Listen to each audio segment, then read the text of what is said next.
En Haute-Marne, il a déposé plainte à 16 reprises. Un garagiste concessionnaire de Juzencourt est régulièrement victime de cambriolage. Depuis 2010, son entreprise située à l'entrée du village est la cible des malfaiteurs. Geoffrey Tridon et Marie-Galante Fontan l'ont rencontré.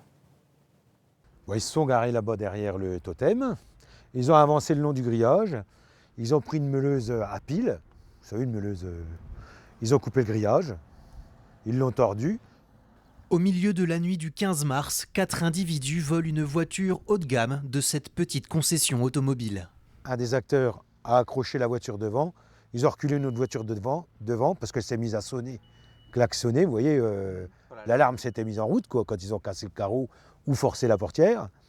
Ils sont montés dedans et puis ils l'ont tracté jusqu'à Fray-sur-Marne.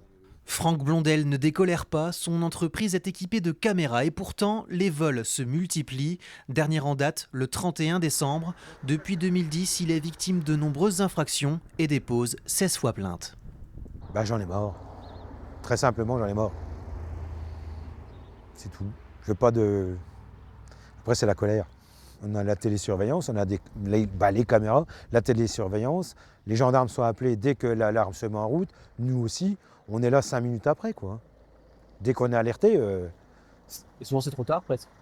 Ouais, c'est pour ça justement que tout est cassé, tout est. Parce qu'il faut qu'ils aillent très vite. Juzencourt est une petite commune d'environ 200 habitants traversée par la départementale 619. Un contexte particulièrement favorable pour les cambrioleurs qui peuvent s'échapper rapidement en empruntant les grands axes routiers. La gendarmerie a constaté ces dernières semaines une recrudescence de cambriolage, mais nuance. Il n'y a pas de zone où on est à l'abri des cambriolages. En revanche, en Haute-Marne, quand on regarde les chiffres du cambriolage rapporté au nombre d'habitants, on a moins de cambriolages que la moyenne nationale. Ça, c'est important de le rappeler. Et en l'occurrence, ces dernières semaines, pendant environ 2 semaines, on a constaté un phénomène de cambriolage sur le territoire. On a mis en place des opérations sur le terrain et des moyens judiciaires qui ont permis la semaine dernière d'interpeller un individu très défavorablement connu. Il a été placé en garde à vue, il a été incarcéré, mis en examen. L'enquête se poursuit puisqu'une dizaine de faits sont reprochés à cet individu.